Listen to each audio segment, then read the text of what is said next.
참회의 의미라는 제목으로 말씀을 나누려고 합니다. 제 설교는 이렇게 교회력, 주일 설교는 교회력에 따라 하고요. 나머지는 강해 설교를 하거든요. 근데 지금 교회력으로 사순절입니다. 그래서 사순절 둘째 주고요. 그래서 사순절은 사실은 참회하는 기간이고 또 기도하는 기간이고 또 예수님의 고난에 같이 동참하는 기간이거든요. 그래서 오늘은 참회에 대해서 말씀을 나누고 다음 주는 기도에 대해서 예수님의 기도 이렇게 나누고 그 다음 주는 예수님의 고난에 대해서 같이 사순절을 보내면서 깊이 있게 말씀으로 이렇게 묵상해보는 귀한 시간을 가지면 좋겠습니다. 이 사순절은요, 재의 수요일로부터 시작돼요. 우리가 애쉬 웬지데이라 그러는데 금년에는 2월 18일이었습니다. 그래서 그게 공휴일이랑 이렇게 겹쳐가지고 아마 교회마다 제대로 지킨 교회가 별로 없을 겁니다. 이 재의 수요일은 개신교도 지키고 로마 카톨릭도 지키는 그러한 절기죠. 이제 그때부터 사순절이 시작이 되는데요. 그날이 되면 어떻게 하냐면 이렇게 종이를 태워서 그 재를 올리브 기름에 이렇게 섞어서 성도들 이마에다가 이렇게 십자가를 이렇게 재로 그려주고 앉아서 기도하라. 그렇게 하는 날이 재 수요일이에요. 그러면 이 재 수요일, 사순절이 재 수요일에 시작하는데 재 수요일이라고 하는 게 어떤 영적인 의미가 있는가?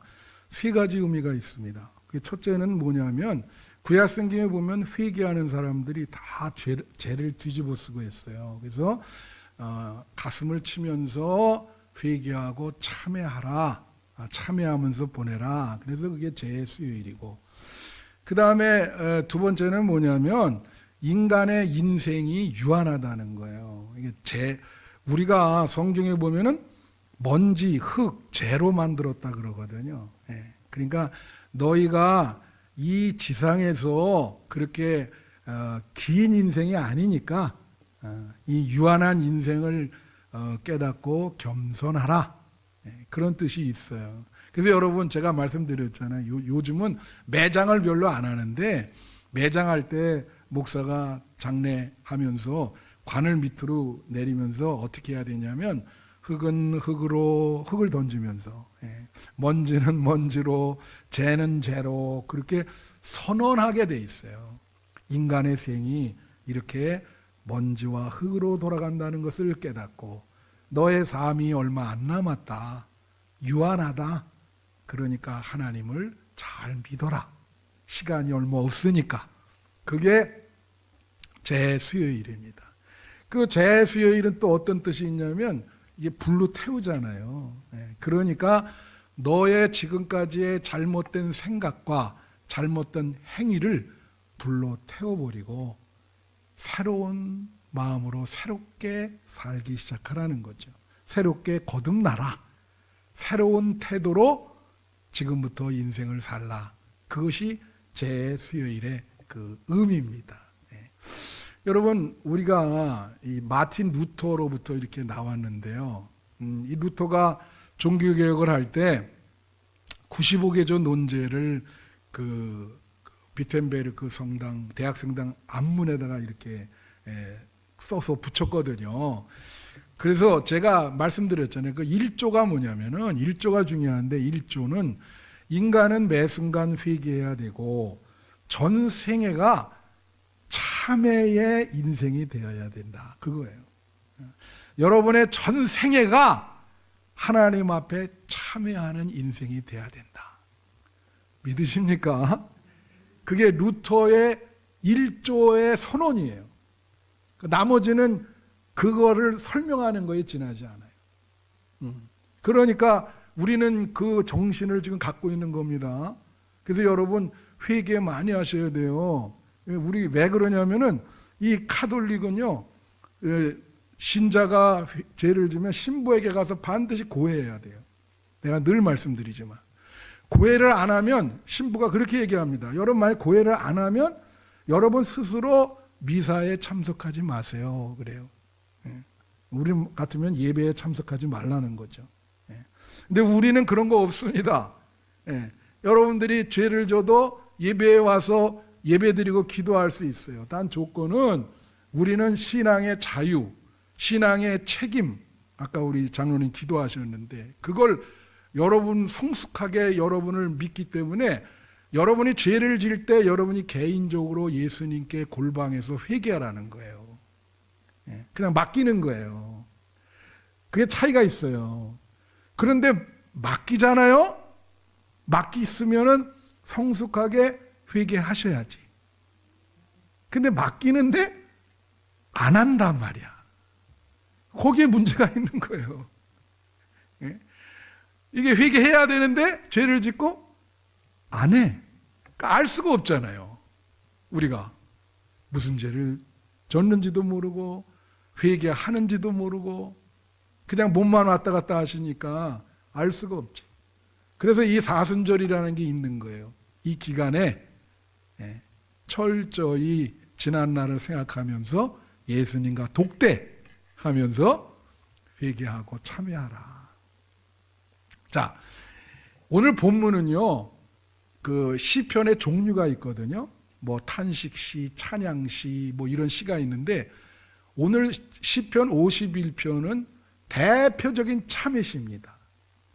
참회시가 몇 편 있어요. 시편에 150편 중에 대부분 다윗이 쓴 참회시입니다. 근데 오늘 그 서론에 여기 시제에 보면 뭐라고 나오냐면 이건 다윗의 시고 인도자를 따라 부르는 노래고 다윗이 밧세바와 동참한 후에 선지자 나단이 그에게 왔을 때 충격을 받고 지은 시다. 그렇게 나와 있어.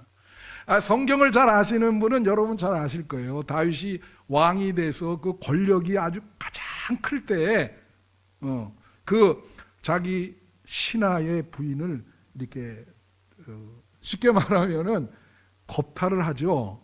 예. 그런데 문제는 뭐냐면 그런 일을 하고도 그게 큰 죄인지를 모르는 데 있습니다. 문제는. 전혀 몰라요. 그래서 여러분이 어떤 분이 그래요. 성경 그거 읽으면서 저한테 질문한 분도 있어요. 아니 어떻게 이런 죄를 짓고 모를 수 있습니까? 여러분 모를 수 있습니다. 모를 수 있어요. 그러니까 전혀 아예 자기 기억 속에 그냥 지워버렸어. 그러니까 하나님이 나단이라고 하는 예언자를 통해서 가서 얘기를 하라는 거지. 충격요법을 쓰시는 거예요. 그래가지고 그 선지자가 그렇게 얘기하니까 충격을 받고 그래서 통곡하면서 쓴 시가 바로 오늘 시편 51편입니다. 그러니까 배경이 있는 그 시편이죠. 그래서 여기서는 뭐가 나오냐면 죄의 고백, 죄가 내면화가 된 거예요. 이제 몰랐는데 그래 그런 고백이 19절까지 다 나오는 겁니다. 그래서 되게 중요한 거예요. 그래서 여러분 이 악이라고 하는 거 여러분 한번 생각해 보시기를 바라요. 하나님이 인간 세상을 선하게 만드셨는데 왜 이 세상에 이렇게 악이 존재하는가? 이거를 고민한 사람이 바로 어거스틴이라고 하는 분인데 그분도 그걸 고민하다가 이제 예수님을 믿게 되거든요. 왜 이 세상에 이렇게 악이 존재하고 악이 많아서 선을 물리치고 있겠는가? 여러분 잘 알면 지금도 이 우크라이나 뭐 이 러시아 전쟁하면서 그 죽은 사람이 뭐 내가 듣기에는 비공식적으로 100만 명이 넘는다 그래요. 아이들도 많이 죽어나가고 있고 우린 별로 관심을 안 갖잖아요, 여러분. 그 동네에서는 지금 막 애들이 막 죽어나가면서 그런 악한 일들이 지금 벌어지고 있죠. 누구 하나 거기에 대해서 뭐 관심 갖거나 그런 사람이 없고 우리 똑같은 인간이 지금 그래. 그런 악이 왜 이게 존재하는가? 그게 큰 죄인데, 그죠? 예. 그거를 이제 제가 오늘 그 집사람이 그래. 저 책을 좀 들고 나왔거든. 그러니까 여보 그게 무슨 책 소개하는 것 같다고 그랬는데 좀 쉽게 제가 여러분에게 설명을 하려고 이제 책을 한번 이렇게 보여주는 거예요. 이제 이 폴 리케로라고 하는 분인데 이 사람이 악의 속성에 대해서 이렇게 책을 내는데 참 이게 제가 이 책 읽고 참 어떻게 이렇게 예리한가. 이 책 제목이 악의 상징이에요. 예. 근데 이분이 이 책에서 악을 세 가지, 죄를 세 가지로 얘기해. 그게 뭐냐면 죄, 그 다음에 죄책감.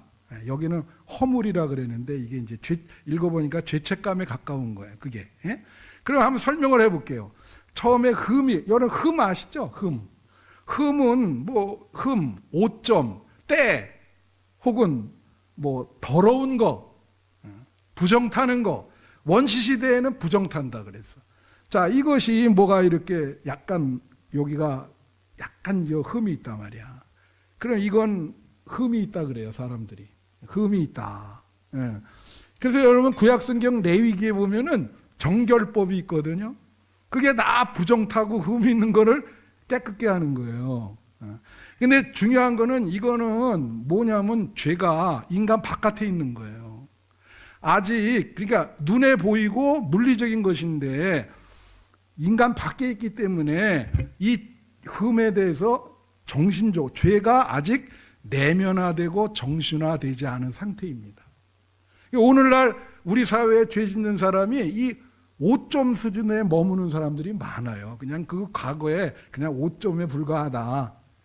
그런데 이것이 죄의 개념이 들어오기 시작합니다. 인간에게. 그건 왜냐하면 사람이 혼자 살 수 없고 마을을 이루면서 공동체를 형성하게 됐어요. 그때 그 공동체를 파괴시키는 그러한 행위들이 나오기 시작합니다. 그러니까 공동체와 연결이 돼 있어요. 그래서 그때 죄의 개념이 확연하게 드러나기 시작하고 죄가 공동체를 파괴하기 때문에 죄를 짓는 자는 공동체에서 추방을 시켜버려. 성경에도 나와요, 그게. 추방을 시켜버린다고. 그러면 이 사람은 추방되면서 어떻게 되냐면 죄가 이제 조금씩 정신화되고 인식되기 시작하고 내면화되기 시작하는 거예요. 그러다가 정신화되고 의식화가 되고 내면화가 되면서 죄책감이 들게 돼. 이게 세 번째 단계야. 죄책감이 들으면서 죄를 사람들 앞에서 고백을 하게 돼. 지금 이 다윗이 한 게 이거예요. 이게 이렇게 글로써 고백한다는 것은 모든 사람에게 다 이게 알리는 겁니다. 그래서 비로소 죄가 어떻게 돼요? 공동체에서 개인의 내면적인 것으로 되는 거예요. 네. 그럼 한번 볼까요? 여기 다윗이 죄 짓는 과정이 나오는데 사무엘하 12장 1절부터 5절에 보면 이 밧세바를 범하고 나서 죄에 대해서 전혀 인지를 못하니까 하나님이 나단을 보냈거든요. 그러니까 나단이 비유를 얘기하면서 충정요법을 쓰고 있어요. 그래서 여기 보면 이렇게 나와요. 여호와께서 나단을 다윗에게 보내시니 그가 다윗에게 가서 그에게 이르되 한 성읍에 두 사람이 있는데 한 사람은 부하고 그러니까 한 사람은 부자고 한 사람은 가난하다는 거예요. 그래서 2절에 보니까 뭐라고 하냐면 그 부한 사람은 양과 소가 심이 많아요. 막 몇천 마리가 있어요. 3절에 여기 보면 가난한 사람은 아무것도 없고 자기가 사서 기르는 작은 암양 새끼 한 마리 있는 거예요. 그걸 놓고 가족이 이제 딸처럼 그것 때문에 이제 먹고 살고 그러는 거지. 근데 4절에 보니까 어떤 행인이 그 부자에게 온 거예요. 손님으로 온 거죠. 근데 자기 소가 아까워서 가난한 사람의 양새끼를 뺏어다가 그 사람을 대접한 거야. 그 한 마리를 뺏긴 거지. 그러니까 다윗이 이걸 듣다가 여기 5절에 보면 다윗이 그 사람을 말미암아 노하며 나단에게 이르되 여호와의 살아계심을 두고 맹세하노니 이 일을 행한 그 사람은 마땅히 죽을 자로다. 다 같이 마땅히 죽을 자로다.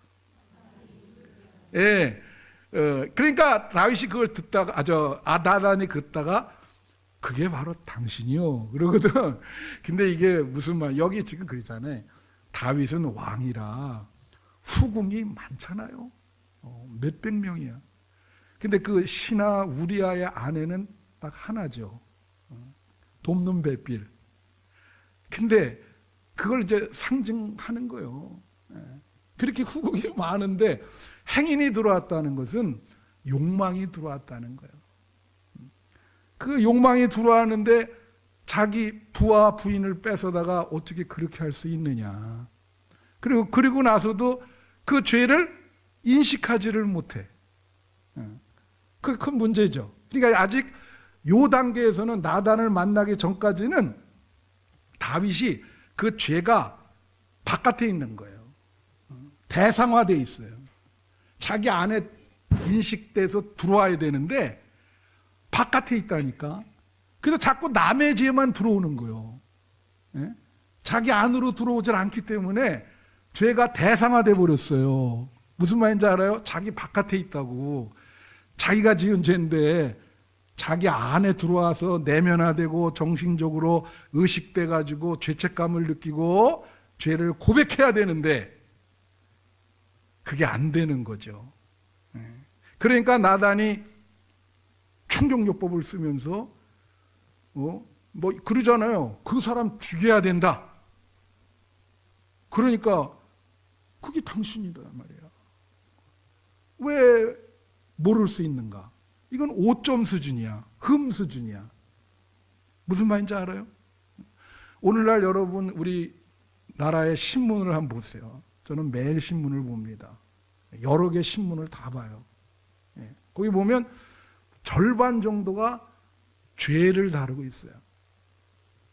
재판을 다루고 있어요. 법에 대한 이야기예요. 근데 그 중에서 여러분 내가 죄 졌다 그러면서 공개적으로 자기의 죄를 만인 앞에 알리는 사람이 있습니까? 없죠. 다 뭐라 그래요? 죄 없다 그래. 그리고 숨겨. 다 숨기죠. 그러니까 이게 5점 수준이야. 흠밖에 안 되는 거예요. 죄를 졌으면 죄의식을 갖고 죄책감이 있어서 죄를 고백하면서 하나님에게 용서를 구해야 되는데 참회를 해야 되는데 참회하는 사람이 별로 없어요. 그러니까 이 사회가 어떻게 되겠습니까? 진짜 이거 완전히 부패하고 하나님 앞에 타락한 사회가 되는 것이죠. 그래서 여러분 이 세계 3대 참회록이 있어요. 제가 이렇게 책을 이렇게 가져왔는데 내가 개인 소장품인데 우리 교회 도서관에 내가 기증했는데 아무도 읽는 사람이 없어. 그래서 오늘 설교하려고 도로 가져왔어. 근데 이게 세계 3대 참회록이 톨스토이, 장자크 루소, 그 다음에 어거스틴 요 셋이 세계 3대 참회록이에요. 이 사람들이 자기 죄를 공개적으로 다 쓴 거예요. 여기다 책으로. 여기 오면 참 공개하지 말아야 될 부끄러운 일이 엄청 많습니다. 용기 있는 사람들이에요. 이 사람들은. 그걸 어떻게 책으로 출판할 수 있겠어요? 그죠? 이거 톨스토이예요. 이게 톨스토이. 좀 잘 아시죠? 이 사람 그 유명한 소설가 안나 카레니나 뭐 전쟁과 평화 지은 분이잖아. 이 사람은요 지주의 아들로 태어났습니다. 영지를 불화받은 사람이에요. 부유한 사람이야. 근데 50대 초반에 우울증에 걸렸어요. 그 지인의 죽음을 보고 야 우리가 죽으면 다 사라지겠구나. 그때부터 야 내가 지금까지 온 거에 대해서 이 반성을 하게 돼요. 그리고 참 진리를 찾게 됩니다. 예? 그래서 자기 죄를 여기다가 고백하는데, 이 사람은 뭐 지주의 아들로 태어났으니까 예를 들면 거기에 그 농노들이 있을 거 아니에요. 예? 여기 뭐 하녀들 막 그냥 뭐 겁탈하고 살인도 하고, 그 농민이 뭐 잘못했다고 막 처벌하면서 막 뭐 하든 할 수 있는 죄는 다 져요. 결투를 해가지고 또 총으로 쏴 죽이고, 그런 얘기 다 나와 여기. 예. 그러면서 자기가 제일 힘든 거는 그렇게 나쁜 짓을 많이 했는데 사람들이 자기를 칭찬한다는 거예요. 그걸 모르고. 그래서 자기는 그 칭찬하는 사람들에게 자기 본 모습을 좀 보여주고 싶었던 거예요. 그래서 그거 다 아주 쓰고, 마지막에 자기가 이제 뭐 진리를 찾기 위해서, 마음의 행복을 찾기 위해서 학문도 연구해보고 어떤 지식을 많이 추구했지만 다 소용이 없다는 거예요. 그러다가 이 농민들이 그 하나님을 믿는 신앙생활을 하는데, 농민들이 그렇게 어려워도 행복해 보이는 거예요. 하루는 물은 거야. 아니, 왜 이렇게 힘든데 뭐가 그렇게 즐겁습니까? 그랬더니 그러는 거야. 아이, 주인님, 다 우리 하나님 믿고 이렇게 사는데 뭐가 그렇게 두렵고 근심이 많으세요?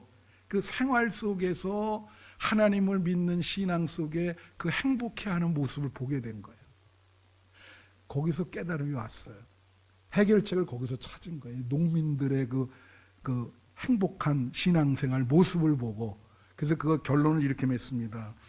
신앙이란 인간이 유일하게 자기 자신을 파멸하지 않고 행복하게 살 수 있게 하는 유일한 소망이다. 할렐루야. 뭐라고요? 신앙이란 인간이 자기 자신을 파괴하지 않고 유일하게 행복하게 살 수 있는 소망이다. 여러분, 신앙생활 잘 하세요. 행복하게 살기 위해서 다른 건 다 자기를 파괴하지만 하나님을 믿는 신앙은 파괴하지 않는다는 거예요. 예. 그 다음에 이 루소, 장자크 루소 아세요? 예. 이 사람 책이 제일 많이 여기에 있어. 근데 이 서두에 어떻게 시작하냐면 이렇게 시작해요. 뭐라고 시작하냐면 이렇게 시작해.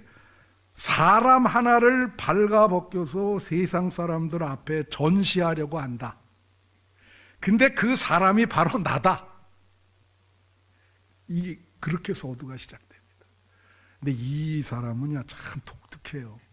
이 사람이 사실은 그 우리 교회 사회선생 같은 분이 그 천미애 권사님 사회선생이었거든요. 잘 알 거예요. 이 사람이 굉장히 그 사회계약론, 뭐 일반의지, 그 다음에 교육에 대한 책을 썼는데 그게 에밀이라고 하는 책을 썼거든요. 근데 이 사람도 여기에 뭐 도둑질하고 남한테 죄를 뒤집어 씌우고 뭐 거짓말에 사기에 자기를 후원하는 그 바랑부인이라고 하는데 나이차가 굉장히 많이 나거든요. 그 사람과 또 같이 이게 막 뭐라 그러죠? 관계를 맺고 뭐 이런 거 다 나와요 여기에. 근데 그 중에서도 하나 정말 뭐 이런 사람이 다 있나? 그게 뭔지 아세요? 이 사람은요 정식 결혼을 안 했어요. 여러 여자랑 사생활을 5명이나 낳습니다. 그런데 그 5명을 다 버렸어요. 고아원에 다 버렸다니까. 놀라지도 않으시네. 사람이 그럴 수 있어요? 그렇잖아요. 개돼지도 그렇게 안 하지. 그걸 여기다 밝힌 거예요. 그래서 난 이걸 보면서 뭘 느끼냐면 이 사람은 그래도 뭐 하나 칭찬해 줘야 되는 게 만인 앞에 정직하는 용기가 있는 거예요. 여러분, 이게 사람 앞에 자기 이런 치부를 공개한다는 거는 진짜 용기가 있는 거예요. 한국교회가 왜 이렇게 부흥됐는지 아세요? 이렇게 새벽 기도. 그게 1907년 장대현 교회에서 길선주 장로라는 분이 그 저녁 예배 후에 다 가지 말라 그러고 앞에 나와서 자기 죄를 다 까발렸어요. 그 사람들 앞에. 뭐라고 얘기했냐면 제일 큰 죄가 친구가 죽으면서 $100를 줘주고 자기 부인과 애들을 부탁한다 그랬는데 그걸 자기가 다 써버렸다고. 이렇게 나쁜 놈이 어디 있냐. 자기가 자기를 향했어.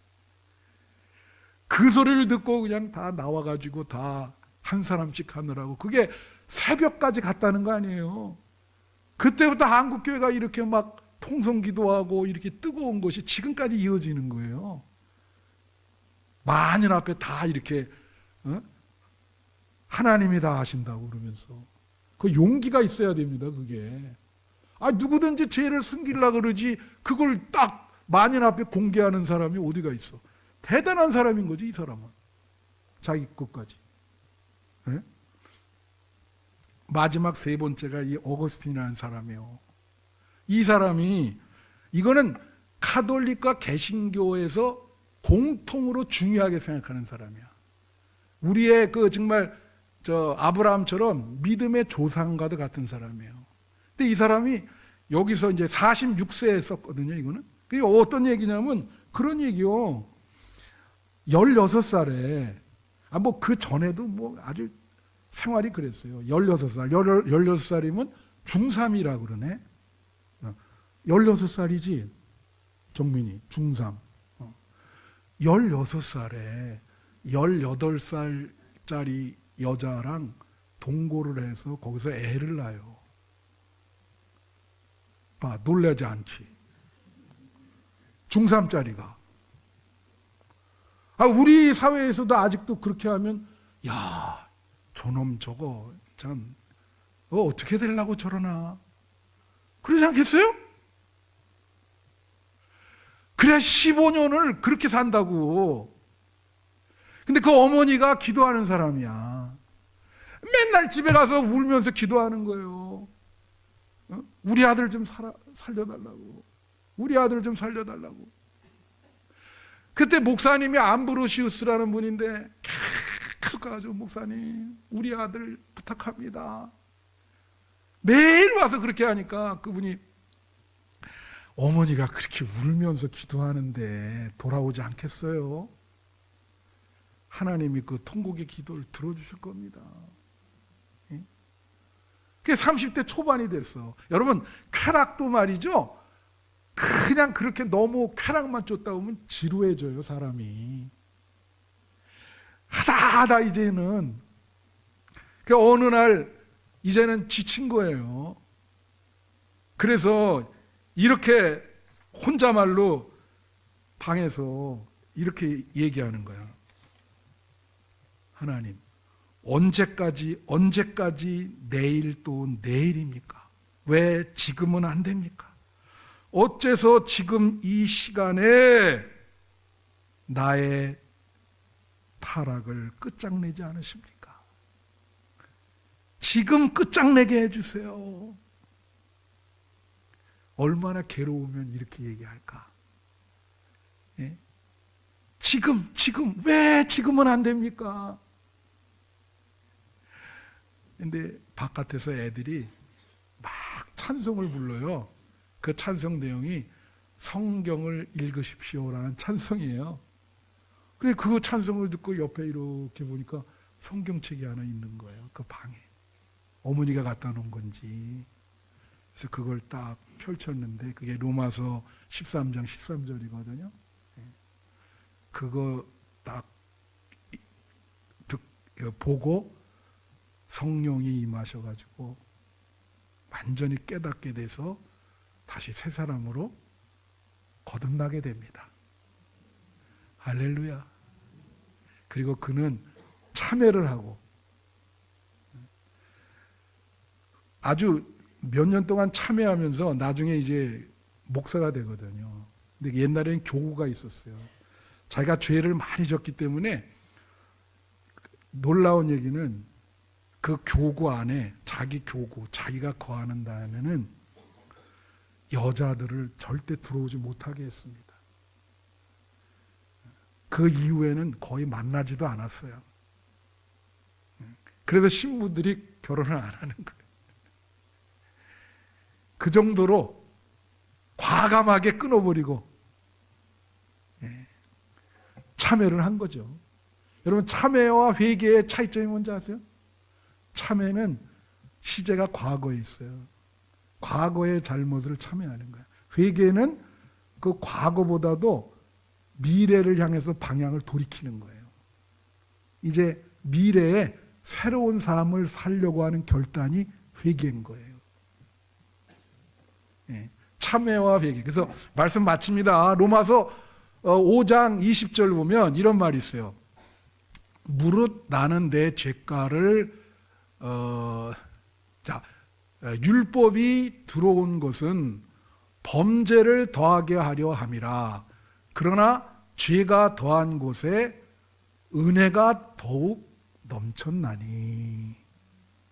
그렇게 나오죠. 여기에 죄가 더한 곳에 은혜가 넘쳤다. 그럼 이게 무슨 말이에요?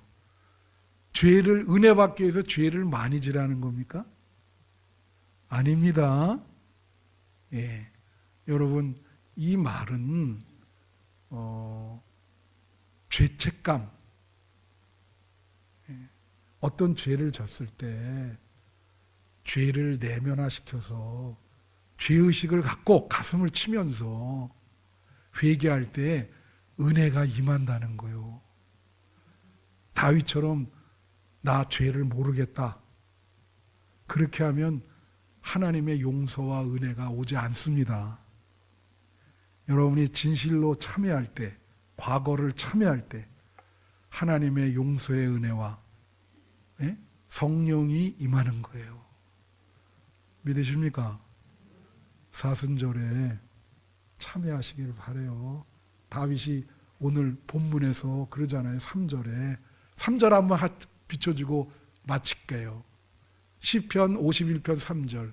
무릇 나는 내 죄가를 아오니 내 죄가 항상 내 앞에 있나이다. 나단이 그러고 나서 비로소 자기 죄를 알게 되는 거예요. 그러잖아요. 나는 내 죄가를 알고 내 죄가 항상 내 앞에 있습니다. 하나님, 용서해 주세요. 죄가 내면화되고 정신화된 거죠. 여러분, 사순절 기간에 여러분 죄가 무엇인지 한번 반성해 보시고 참회하는 그런 기간이 됐으면 좋겠습니다. 할렐루야. 기도하겠습니다.